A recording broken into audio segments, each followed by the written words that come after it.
Hi, my name's Deb Marnie and I'm from Aussie Maille, and in this video tutorial today I'm going to show you how to make our Stormy Skies chainmail bracelet. Now this tutorial is aimed at sort of like an intermediate mailer. It's a little fiddly, it's a little tricky, and the rings are very tight. So if you're a beginner mailer, I don't suggest you start with this tutorial. It's a little bit more advanced. Okay guys, let's jump straight into it. This is a sample piece of our Stormy Skies bracelet. And to make this bracelet, this one's for approximately 20 centimeters in length or 8 inches, you're going to need the following components. So in bright aluminium, 16 gauge AWG, which is 1.2 millimeter diameter wire. We're using rings with an ID of 3.5 millimeters. Now you'll need approximately 280 of these particular rings. Also in the same gauge, you'll need rings with a 5.25 millimeter ID, and you'll need approximately 32 of those rings. You'll need a 2-point clasp clasp. We're using slide lock clasps with 2 attachment points. Any 2 attachment point clasp will work. We've just chosen to go with the slide lock. And of course you'll need 2 pairs of smooth jawed pliers. These are pliers from our Xuron range. This one is the chisel nose plier, and this one is a short nosed plier. Okay, so each of these units, these squares that you can see here, are made up of what is called a 4 winds knot.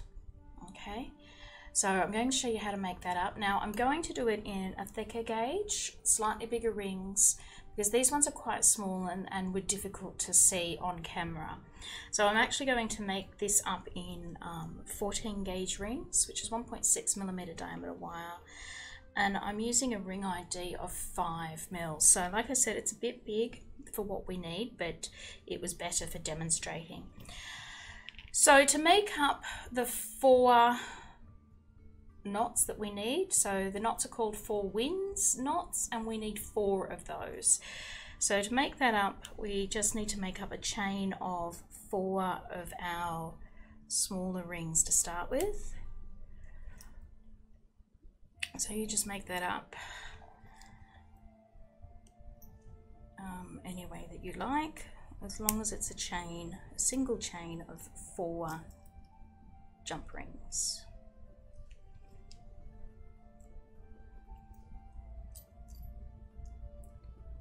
Okay, I'll just close this last ring up. Okay, so we need 4 of these chains. So I've got 3 made up and the one I've just done. Now we look at this and we've got, as I said, 4 rings, and we want to fold these rings in such a way that ring 1 goes down, ring 2 goes up, ring 3 comes down beside ring 1, and ring 4 goes up, so that we're holding them like this. And we want to join rings 2 and 4 together. So to join these rings up, we want to put a ring that goes down through the front here of this ring, which is ring number 4, and up through the back here of ring number 2, so that it encircles this eye that you can see here in the middle. So taking up an open ring and holding our piece very carefully. Now, you know, this is fiddly work. In the 16 gauge, it's even fiddlier. But, you know, it's just persevere and you'll be fine. So we go down through the front, that ring there, ring 4, and up through the back of ring 2. And we close that ring up.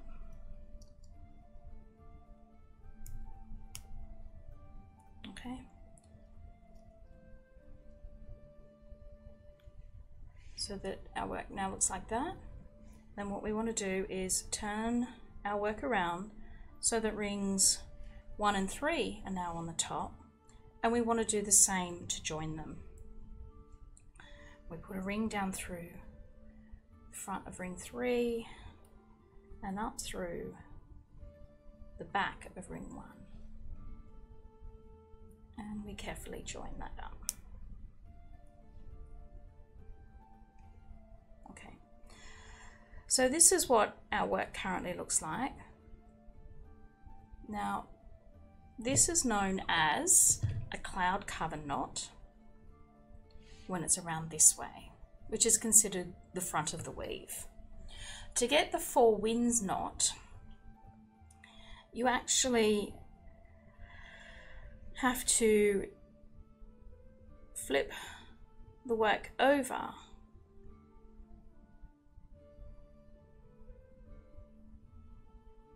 to the other side, and this becomes a four wind knot. So that's the side that we want facing us. Okay, so we need to make up 4 of those units. So I'll show you how to do that again. Taking up one of our chained units, remembering rings 1, 2, 3 and 4, we fold ring 1 down, ring 2 sits up, ring 3 tucks in behind ring 1, and ring 4 goes up to join ring 2. And then we take up an open ring of the same size and we feed that through those 2 rings that are sitting there on top to join them up.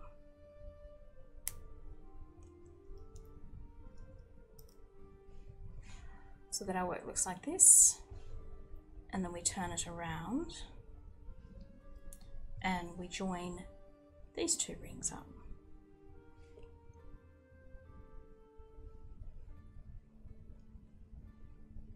Okay.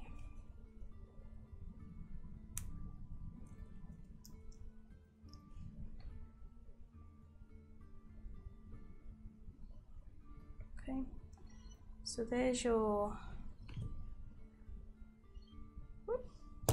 they are very easy to get out of alignment. I find if I drop it on the ground a few times, it'll pop around. So that's your cloud cover knot. And then we want to turn our work over. And we hold it like this, and it becomes a 4 wind knot. Okay, so as I said, you'll need to do that 4 times. So ring 1 goes down, ring 2 comes up, ring 3 goes down behind ring 1, and ring 4 comes up and sits on top of ring 2. And then we simply join rings 2 and 4 together.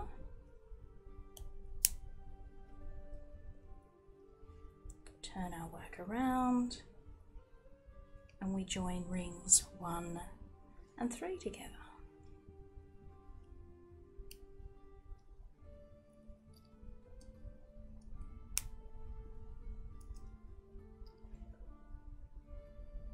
Okay.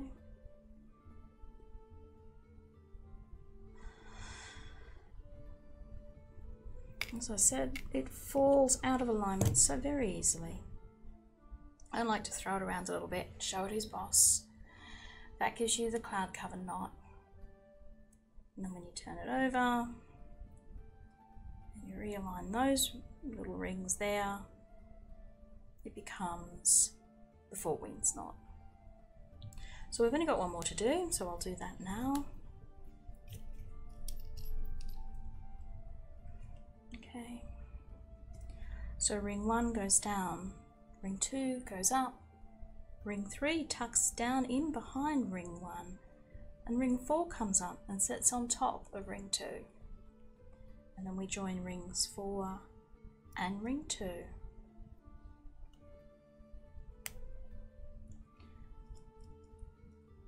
Just like that. We turn our work around, we take up another opened ring, and we feed that through rings 1 and 3.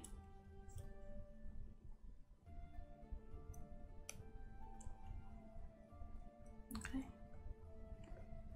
There's our cloud cover knot.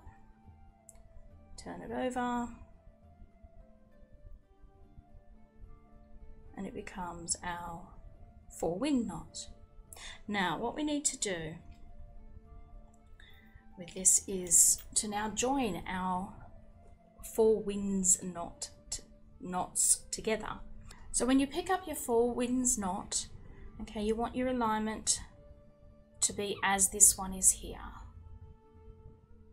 Okay, so you've got these 2 knots here, in the 2 rings here in the middle, and then these 4 rings here were the rings of our original chain. What we now want to do is put one of our larger rings through 3 of the rings here in this knot. So it needs to come through this ring here, through this one, and down through this one. So these 3 rings here on the side, 1, 2 and 3, are the 3 rings that we want to pick up. So with your large ring, you need to go up through the first ring,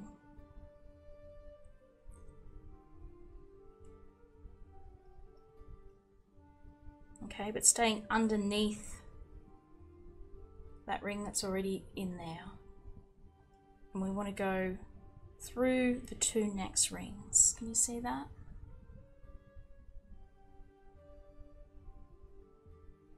Okay. And then before we close this ring, we actually want to put another one of our knots on there. So again, making sure that we've got the knot sitting correctly. Okay, you've got your 2 joining rings butting up against each other. We want to come up through this ring here, but underneath the joining ring. And then we want to slip this through the joining ring and the next ring that was in the chain. And then once we've got that in place, we close our work up. Okay. So it currently looks like this. And then we want to take another one of our large rings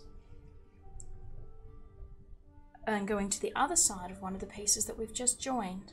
Okay, we can see here we want this ring here, we're going to join this ring here, this one and this one. Okay, these 2 rings here are the joining rings, the ones that are touching each other in the middle, they're the joining rings. These ones were the original chain rings. So we want to go through this ring here,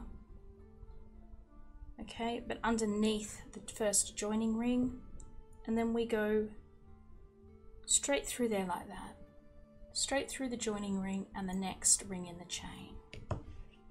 Okay, and to do that with a ring, you just go straight through there.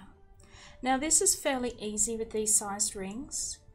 With the 16 gauge version, it's a lot tighter. So you will need to have a lot more patience, and it may take a little bit longer to get that ring into place. Okay, but as I said, these are a little bit bigger, so we could show you fairly easily how to do the work. Okay, so before we close this, we want to take up another one of our rings, our knots, our 4 wind knots. And again, you can see we've got the 2 joining rings here in the middle. We want to pick up this ring here, this ring, and then this ring. Okay, so slipping it in underneath, and then we go through the other 2 rings. Okay, and close that up.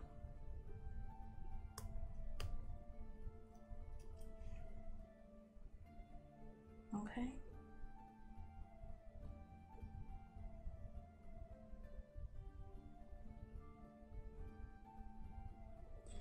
And then we just continue to add the 4th unit. Okay, so you need to put another opened ring through the same 3 rings that we've been putting them through with the other units. So through this one here, and then straight through these other 2. And then before closing, we take up our last unit and we feed it through the same 3 rings. Okay, and close it up.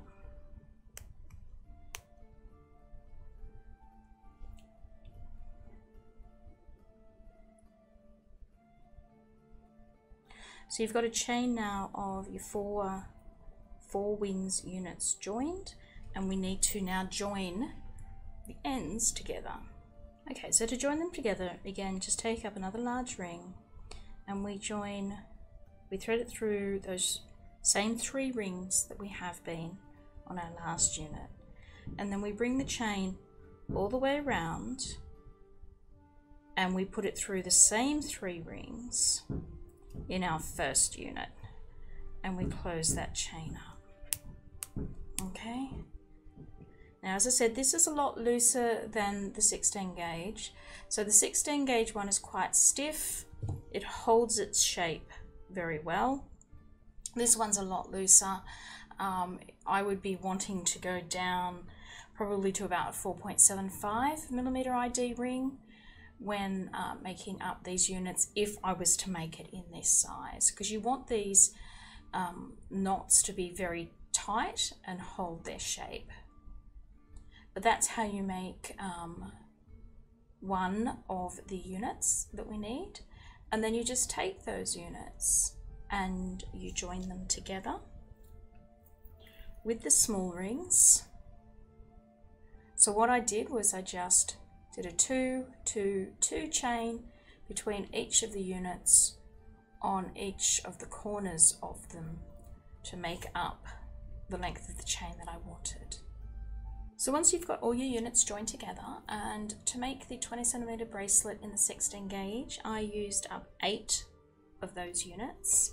You then want to add the clasp. So to do that, just take up one of your small rings, put it through the large ring on the last unit, and just feed it through one of the rings on your clasp so that it all lines up nicely. And then of course just do that with the other side. So through the large ring, through the clasp.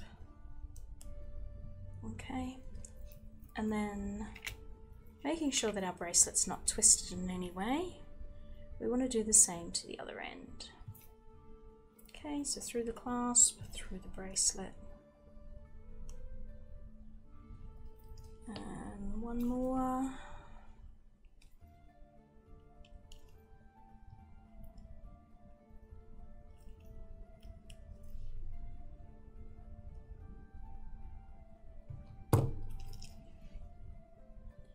That's the clasp attachment for your Stormy Skies bracelet.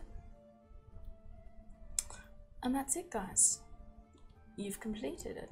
Hi guys, well I really hope you enjoyed the tutorial today and that you didn't find it too difficult to make the bracelet. It is a beautiful bracelet, it's certainly worth persevering with. If you did enjoy our tutorial today, don't forget to give us a thumbs up here on YouTube. You know, share, and if you haven't already, perhaps you'd like to subscribe to our channel. Every bit of interaction we have with you guys here on YouTube goes towards helping our little channel out, and it certainly encourages us to keep going with making these sorts of tutorials for you. Now, if you want to leave any comments or questions about this tutorial, you can do that in the comments section that's down below this video. Pop your questions in there and I'll get back to you as soon as I can. In the description tab below this video is the list of all the components that we used today, with the links to our online store where you'll be able to buy the components and the tools that we used.